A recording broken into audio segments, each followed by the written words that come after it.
안녕하세요. 3주 발표를 맡은 이주입니다. 저희 3주는 강박장애에 대해 발표를 시작하겠습니다. 우선 대상자 소개, 간호 진단, 간호 목표와 중재, 프로그램 소개, 프로그램에 따른 활동 순으로 발표를 진행하겠습니다. 저희가 발표할 대상자는 강박장애를 앓고 있는 동거윤이라는 남성입니다. 이 환자는 손가락 마디를 꺾지 않으면 체한 것처럼 답답하고 불안하다. 손을 꺾지 않으면 일이 잘못될 것 같다라는 생각이 든다와 같이 반복적으로 손가락 마디를 꺾는 행동을 하며 이 행동을 하지 않으면 극심한 불안과 긴장감을 느낀다고 합니다. 이와 같은 강박장애를 앓고 있는 환자는 현재 강박적인 사고 및 행동과 관련된 불안, 불안과 관련된 비효율적 대처, 불안과 관련된 반복적인 강박 행동으로 세 가지의 간호 진단을 내렸습니다. 첫 번째 간호 진단인 강박적인 사고 및 행동과 관련된 불안에 따른 단기 목표는 대상자는 불안을 인식하고 말로 표현할 수 있다. 강박 행동을 줄이기 위한 대체 행동을 한 가지 이상 실천한다. 불안 수준이 감소했다고 보고한다. 장기 목표로는 강박 행동 빈도 및 강도가 감소된다. 불안을 조절할 수 있는 개인적 대처 기술을 두 가지 이상 활용한다. 일상생활에 지장이 없을 정도로 불안 수준을 유지한다라고 총 세 가지씩 단기와 장기 목표를 세웠습니다. 기대되는 결과로는 대상자의 일상생활 기능이 수면, 식사, 사회활동 등이 향상된다고 봤습니다. 간호중재로는 대상자의 불안 수준을 지속적으로 사정하고 강박행동 발생 시점, 상황, 빈도를 기록하도록 교육하며 이완요법을 지도하고 인지행동 치료의 개념에 따라 비합리적인 사고를 인식하고 도전하도록 유도하며 긍정적인 자기 진술을 할 수 있도록 격려하고 필요시 정신과 의사와 협력하여 약물요법 병행을 고려하도록 하였습니다. 불안과 관련된 비효율적 대처의 단기 목표로는 대상자는 간호사와 함께 불안의 유발 요인과 상황을 탐색한다. 환자는 일주일 이내 불안 수준을 2점 이하로 유지한다. 환자는 일주일 이내 손가락 관절 꺾기 행동의 빈도를 하루 3회 이하로 줄인다. 장기 목표로는 환자는 1개월 이내 불안 수준을 1점 이하로 유지하고 강박 행동을 거의 하지 않는다. 환자는 불안을 유발하는 모든 요인을 파악하고 효과적인 대처 전략을 세 가지 이상 실생활에 적용할 수 있다. 환자는 강박 행동 없이도 일상생활을 원활하게 수행할 수 있음을 입증한다. 이에 기대되는 결과로는 환자는 불안 수준이 감소하고 강박 행동의 빈도와 강도가 줄어든다. 환자는 불안에 대한 자신의 대처 능력이 향상되었다고 보고한다. 대상자는 자신의 불안 수준을 표현하고 관리하는 데 더 능숙해진다.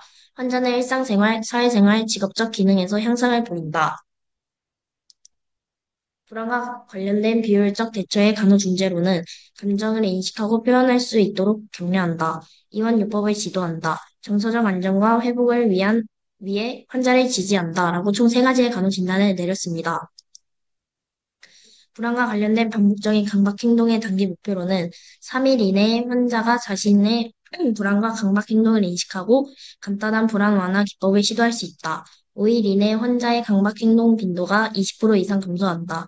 환자는 일주일 이내 손가락 관절 꺾기 행동의 빈도를 하루 3회 이하로 줄인다. 장기 목표로는 환자는 2주 이내 환자는 2주 이내 환자의 불안 조절 능력을 향상시켜 강박 행동을 효과적으로 관리하며 일상생활 기능이 개선된다. 환자는 3개월 이내에 반복적인 확인 행동을 하루에 3회 이하로 줄이고 일상적인 활동을 방해받지 않도록 할 수 있다.